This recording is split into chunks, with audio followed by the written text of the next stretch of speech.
नमस्कार प्यारे भाई और बहनों और मेरे प्यारे बच्चों। आजकल आप लोग गीता के अध्ययन का ये वीडियो देख रहे हैं। इसमें गीता का अर्थ बताने की कोशिश की गई है।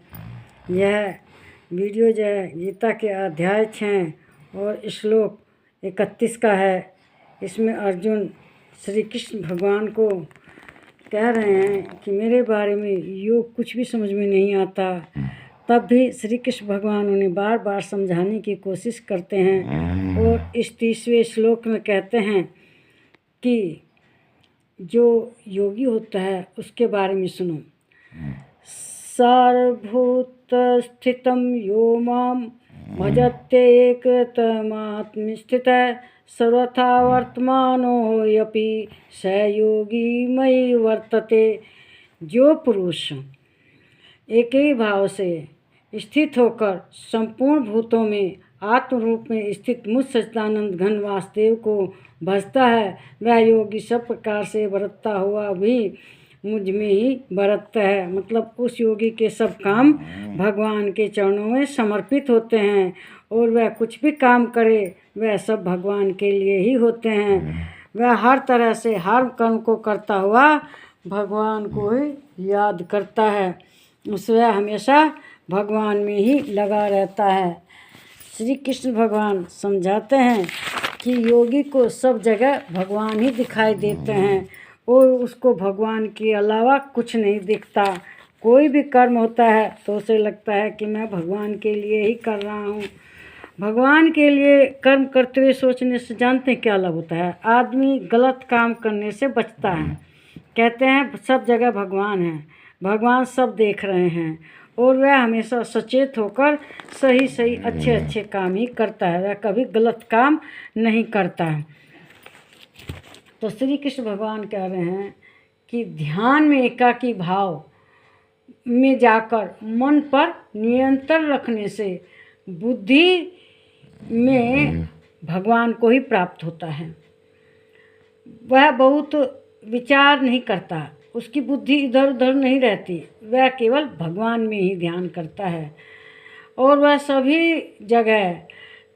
जगह देखता है कि भगवान वहीं है। सब चीज़ एक है, सारी सृष्टि एक है, कोई भी भगवान से अलग नहीं है। वह सबके भीतर उस दिव्यता को महसूस करता है जो अपने अंदर महसूस करता है।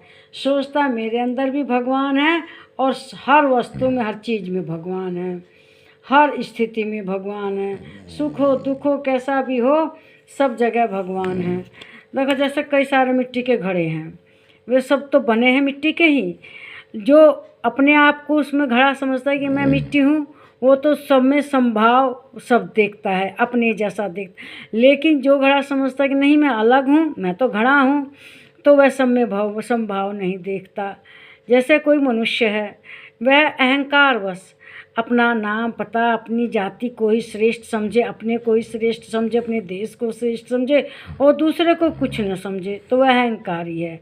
और जो समझे कि सब भगवान के द्वारा बनाए गए हैं, सब एक ही जाति के हैं, सब एक जैसे हैं, तो इसमें क्या फ़ायदा होता है कि वह भगवान के ही स्वरूप को सब जगह देखता है।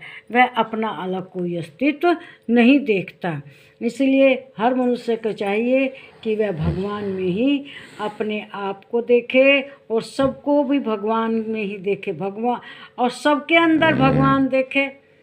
समझ गए? सब चीज़ भगवान में है और सबके अंदर भगवान में है। और इस तरह से मनुष्य के अंदर राग द्वेष अहंकार की भावना नहीं आती और वह अपने को किसी से अलग नहीं समझता। वह सबको सोचता है सब भगवान के ही हैं और सबके लिए भगवान हैं। तो इसलिए वह हमेशा प्रसन्न रहता है, उसमें राग द्वेष क्लेश क्रोध वगैरह भाव नहीं आते। उसके अंदर हमेशा एक दिव्य प्रसन्नता बनी रहती है। आप लोग भी ऐसा ही महसूस कीजिए कि सब जगह भगवान है और सब भगवान के ही बंदे हैं और सबके अंदर भगवान है।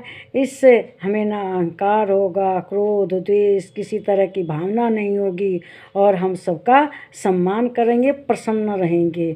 इस वीडियो को लाइक कीजिए, शेयर कीजिए, इस पर कमेंट कीजिए, प्लीज़ मेरे चैनल को सब्सक्राइब कीजिए।